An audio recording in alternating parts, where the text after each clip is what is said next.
আমাদের আজকের নিবেদন ছোটদের জাতকের গল্প থেকে বকজাতক। সে অনেকদিন আগের কথা। বোধিসত্ত্ব এক সময় এক সরোবরের ধারে একটি গাছে বৃক্ষ দেবতা হয়ে বাস করতেন। সরোবরটি ছিল খুবই বৃহৎ ও গভীর। সারা বছরই জলে টলমল করত। তার বুকে ফুটত নানা রঙের পদ্ম ফুল। এই সরোবর থেকে বেশ কিছু দূরে আরেকটি সরোবর ছিল। সেটি এরকম গভীর ছিল না। প্রতি বছর গ্রীষ্মের সময় তার জল কমে আসতো। এক অনাবৃষ্টির বছরে সেই সরোবরের জল একেবারেই কমে গেল। মাছেরা দিশেহারা হয়ে পড়ল। সেই সরোবরের ধারে এক গাছে বাস করত এক ধূর্ত বক। সে ভাবল, একটা জুৎসই উপায় বার করতেই হবে যাতে এই মাছগুলোকে ধরে ধরে সে খেতে পারে। তাই সে বিমর্ষ মুখে সরোবরের ধারে গিয়ে বসল। মাছেরা জানতে চাইল বকের বিমর্ষ হবার কারণ। বক উত্তরে বলল, আমি তোমাদের কথা ভেবে মরছি। সরোবরের জল দিন দিন কমে যাচ্ছে।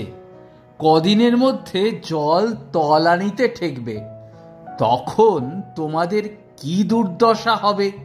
মাছেরা সমস্বরে বলল, ঠিক কথা, আমাদের দুর্দশার শেষ থাকবে না। বক বলল, আমি একটা উপায় ঠিক করেছি। তোমরা ইচ্ছুক থাকলে আমি তা করতে পারি। এই সরোবরের কিছু দূরে এক বিশাল সরোবর আছে। তাতে অঢেল জল। আমি এক এক করে আমার ঠোঁটে ধরে নিয়ে সেই সরোবরে পৌঁছে দিতে পারি। মাছেরা বলল, তুমি যে আমাদের খেয়ে পেট ভরাবে না তার নিশ্চয়তা কি? বক বলল, আমি সত্যি বলছি কিনা তা জানতে তোমাদের একজন আমার সঙ্গে গিয়ে দেখে আসুক। বিরাট সরোবরটি দেখে এলে নিঃসংশয় হতে পারবে। একটি সাহসী মাছ এই কথায় বকের কাছে এলো। সত্যাসত্য যাচাই করতে চাইল। বকটি তাকে ঠোঁটে ধরে নিয়ে গেল সেই সরোবরে। ঠোঁট থেকে নামিয়ে দিল জলে। মাছটি আনন্দে কিছুক্ষণ সাঁতার কাটল। তারপর বকের ঠোঁটে চেপে ফিরে এলো তাদের সরোবরে। তার মুখ থেকে অন্যান্য মাছেরা বিশাল সরোবরের বৃত্তান্ত শুনল। তারা পুলকিত হল, বকের কথায় রাজি হল। বকটি প্রতিদিন একটি করে মাছ নিয়ে তার ঠোঁটে ধরে জল ভরা সরোবরের উদ্দেশ্যে যাত্রা করতে থাকলো। কিন্তু সরোবরের কাছে গিয়ে একটা গাছের নিচে মাছটিকে আছড়ে মেরে ফেলতো। তারপর উদরস্থ করত। এভাবে চলতে থাকলো তার দিন। বেশ সহজেই জুটতে থাকলো তার আহার। ক্রমে ক্রমে সেই ছোট সরোবরের মাছের বংশ নিপাত হল। শেষে রইল একটা কাঁকড়া। বক কাঁকড়াটিকে খাবার ইচ্ছায় তাকেও নিতে চাইল।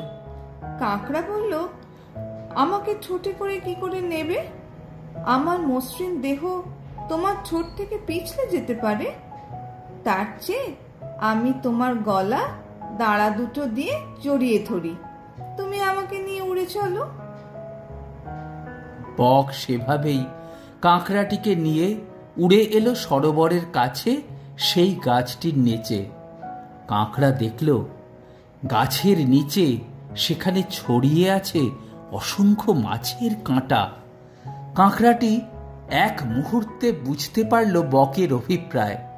মাছদের একে একে খেয়েছে, এবারে তাকেও খেতে চায়। কাঁকড়াটি না বোঝার ভান করে বলল, তুমি এখানে আনলে কেন? সরোবর কই? বক হেসে বলল, কি বোকা তুমি! আমি সব মাছদের তো এখানে নিয়ে এসে এখানে বসে খেয়েছি। তোমাকেও খেতে চাই, বুঝছো না? কাঁকড়া আর কাল বিলম্ব করল না। তৎক্ষণাৎ বকের গলা তার শক্ত দাঁড়া দুটো দিয়ে চেপে ধরল। বকের গলা দুভাগ হয়ে গেল। সে ছটফট করে মারা পড়ল। বক তার দুষ্কর্মের প্রতিফল পেল। সরোবরের তীরে বৃক্ষের উপরে বৃক্ষদেবতা বোধিসত্ত্ব এই দৃশ্যটি দেখলেন। তিনি সেই কাঁকড়াকে প্রশংসা করলেন আর বললেন, যে সবসময় প্রবঞ্চনা পরায়ণ, সে কখনো সারা জীবন সুখ ভোগ করতে পারে না। তার প্রমাণ এই প্রবঞ্চক বক। তার মৃত্যু হল কাঁকড়ার হাতে। প্রবঞ্চনা ভালো নহে, নিজে ঠকবে শেষে। সুখ পাবে না, শান্তিও নয়, মরবে অবশেষে।